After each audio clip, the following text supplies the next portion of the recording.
Hello, the following video is brought to you by Ivan Whelan, Global Head of Quality and Regulatory for GCE. We hope you find it informative.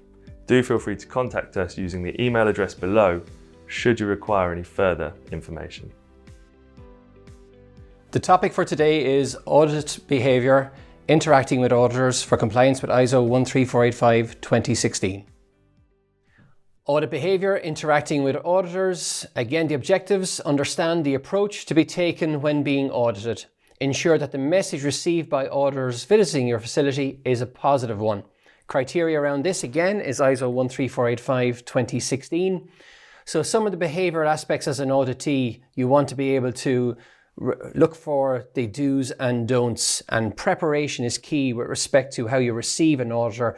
Body language, various behaviours in front of the auditor can lead to different ways where the auditor will look for aspects of this to be able to target questioning. So what you want to do is, of course, present yourself, the process, the organisation in its best manner. Some of the do's around the behaviours: always assume a friendly, cooperative nature. Project an attitude of confidence and professionalism. Therefore then, as a consequence, you want to ensure that you listen carefully to questions and make sure you understand them before you answer. Review and enforce pertinent department policies, e.g. protective clothing, safety equipment, various elements like that. Focus on positive aspects of a situation. This could be where you know that an area or a process is going through a change. Focus on that. Obviously, what's reflected back in the written documentation needs to reflect the changes, but it's no harm at times to articulate the journey that the organisation is going on, project that in a positive manner to, again, reiterate to the auditor that, we're on an upslope with respect to compliance and conformity, and that it's a positive outcome with respect to this from where we were. Be honest. If you don't know the answer, say you will check it out. Answer questions in a polite and reasonable manner. Review records given to an inspector. A lot of organisations look at a back office or a war room, as it's sometimes referred to. It's really important with respect to this that the competency within that back room is of a high calibre, so that the documentation being presented to the front room, to the auditees, to the SMEs, and ultimately to the auditor is right first time. It has no glaring gaps or anything like that can be caught in advance with respect to this.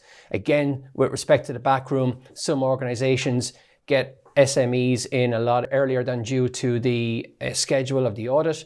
From this perspective, some coaching can be given as far as this.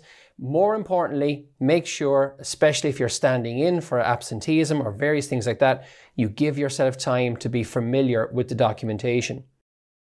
Contrary to this, the do nots, behaviour-wise, don't be argumentative, don't be defensive. As a consequence, don't volunteer information, don't guess, lie, deny the obvious, or make misleading statements. Don't be embarrassed to say you don't know the answer. This is absolutely fine, and with respect to anything like that, you can go and find out. Sometimes an audit trail can lead into other areas and processes and cross-functional. So from that perspective, it is not on you to answer for another person or an answer you do not have. Don't get involved in non-constructive arguments. You need to keep it positive. The auditor needs to be kept on your side. Ultimately, they're there for the benefit of your organisation. Don't give direct access to any computerized equipment or computerized systems. In this aspect, lead the audit to be able to give direction and take direction, but ultimately keep control with respect to IT equipment and also computerized systems themselves. So the objectives, once again: understand the approach to be taken when being audited.